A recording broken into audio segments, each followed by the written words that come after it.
Thanks for tuning in. This video, I'm going to talk about what this is.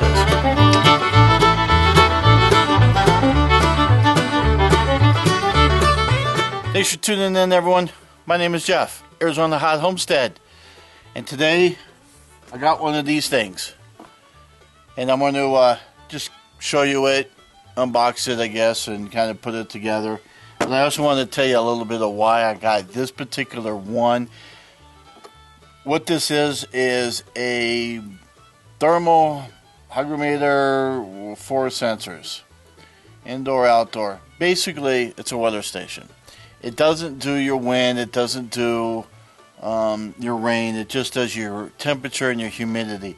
What's nice too is it will save the high and the low so that you can reset it manually or you can reset it daily. That's important. And here's one of the reasons why I want to know the temperature in 8 different locations.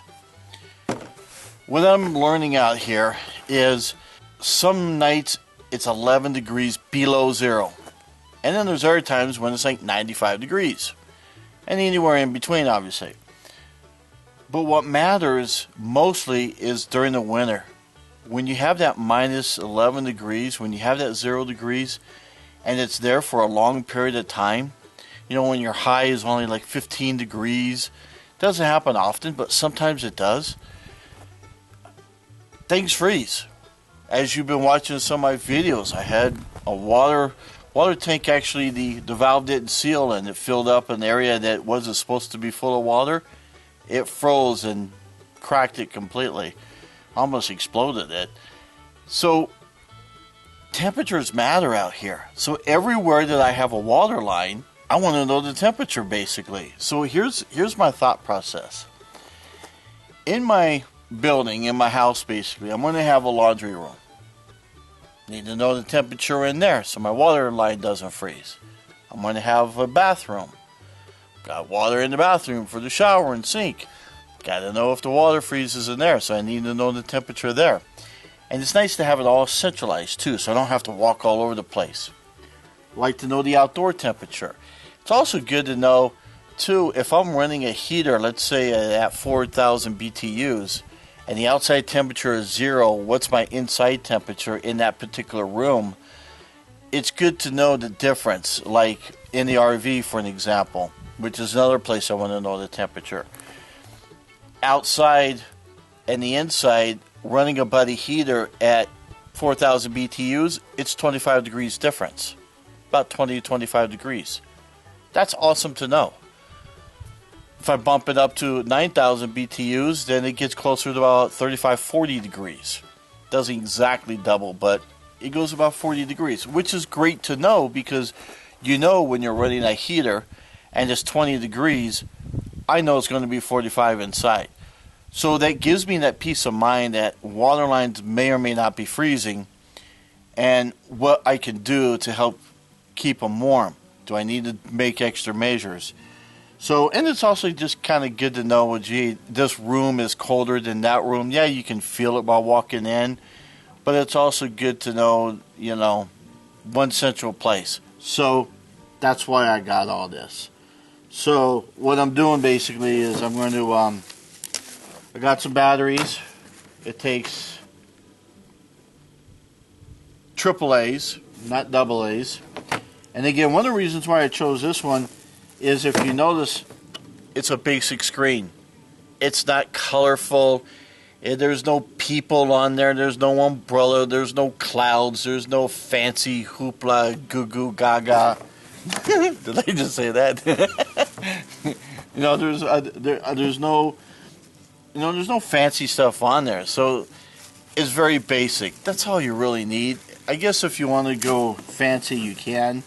It's to each their own, you know.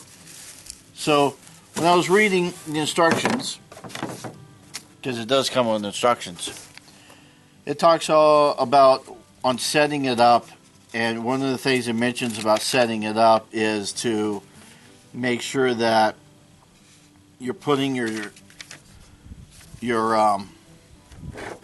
batteries in these sensors it comes with. Now this box here came with 4 remote sensors. So it had the main, and then it had 4 of them like this, and then I bought additional 3 more. So one of the things that you would think about is, well, how the heck is it going to know one sensor from another? See those little switches in there? These guys right here, the 1, 2, 3, 4 on and all that. Combination of those is what makes this, signifies this as number 1 or 2 or 3 or whatever. So this instruction book here tells you how to do that. And then there's also this nice cheat sheet that you can mark so that you know which one is sensor 1 and 2, and you can put that like back there kind of thing or whatever. It's got stand, you can hang it. There is no rubber feet on this, so if it sits on things, it's more likely to slip, so you may want to get just a little piece of rubber with some adhesive on it and just glue it there, just keep it from sliding if you're going to do that. To do your 8 channels, if you notice, it only shows 4. This guy here will go to another page and show you 5, 6, 7, 8. I'm not going to show you that because it's kind of duh kind of moment. Looks like you can set up alarms. Now some of you may be all keen on the whole idea of doing the Wi-Fi thing and getting it on your phone. Well, I live off grid. I get 1 bar on my phone. My phone is my internet. I use a WeBoost to boost up the signal over by my computer so that I can upload videos and watch videos. Otherwise, I can't get on the internet. So to sit here and think, well, gee, I have that luxury of being able just to Wi-Fi things, it's not that easy out here. Where's the signal going to come from? You know, it's in order for something to be Wi-Fi, from my knowledge, it has to have a signal.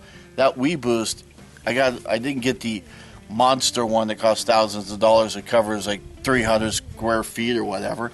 It's only going to cover a small room. So it's only like a little 10 foot square foot area or whatever, 100 square foot area or whatever. So I'm sitting, like right now, I'm sitting at least 50 feet away from my WeBoost. So for me to try to do a Wi-Fi from there, it ain't going to work very well. So I might get a second WeBoost and put it on the other side of the building, but for now, this is what I got. Wi-Fi just reminds me of the city, and I don't want to do with that. I'm off grid for a reason.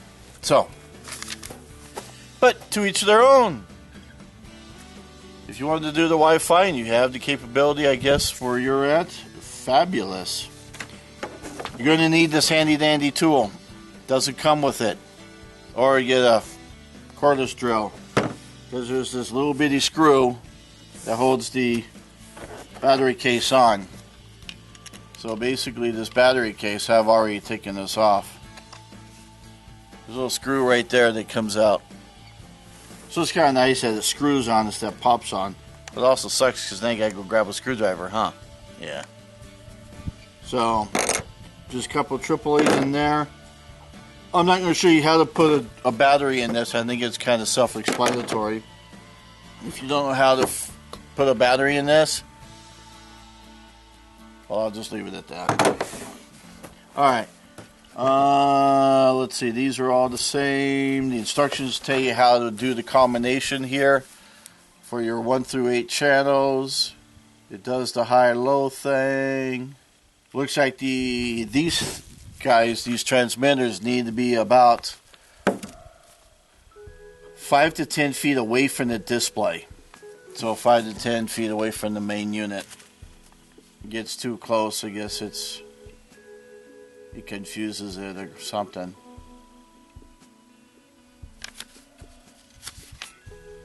Anything else I want to point out? I think that's pretty much it.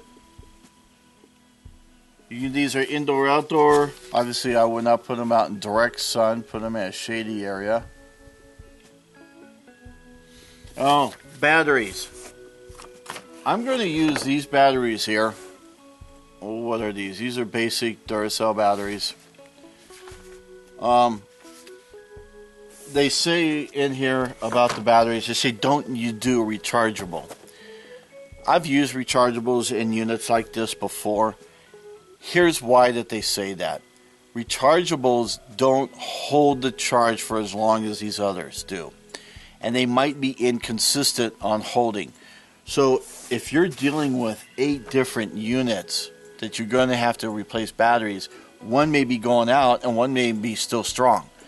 So you kind of want consistency across, because transmitting the signal to this, you don't want it to confuse it.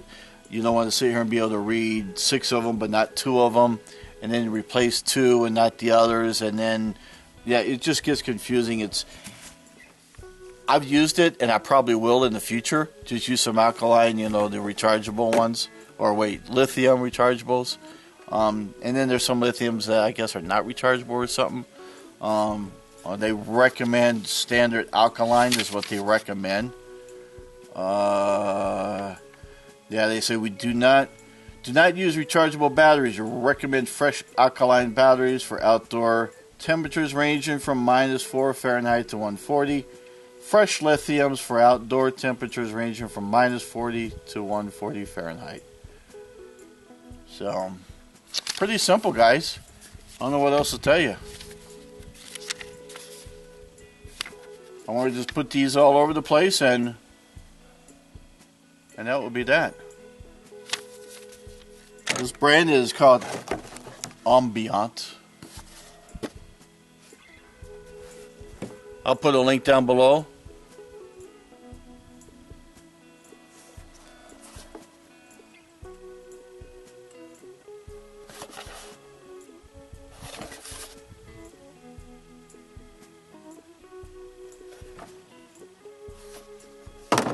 And then these extra units.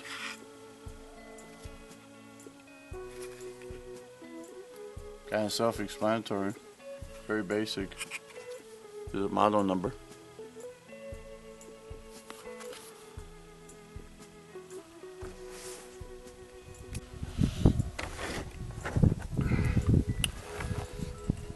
So I don't know how well it's going to come out in the lighting, but that one is number 3. I didn't have to do anything to it. So the first 4 of them are already marked. Let me show you this one here real quick.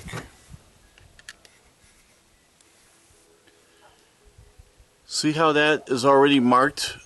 The tabs are up and down. So this one says number 1.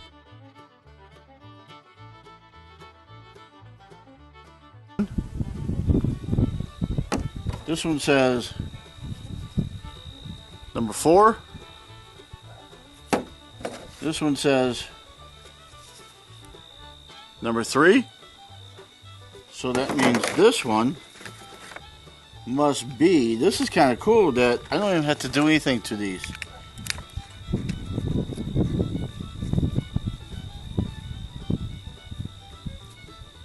Number 2. It comes ready to go. You don't have to do a dang thing, folks. Nice. Getting kind of dark now, huh? So, this is one out of a box. So, the box is going to be there. I don't know if you noticed, I didn't say anything earlier, but you see the chart up above? That tells you how to mark this one.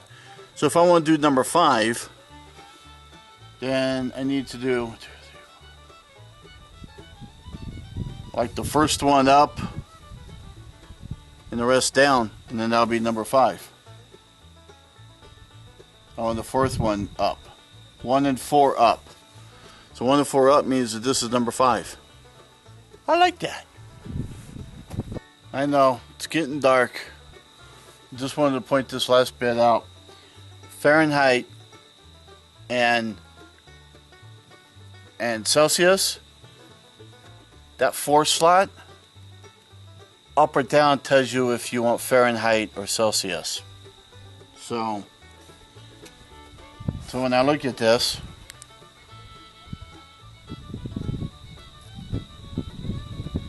down is Fahrenheit, so that's why I got them down.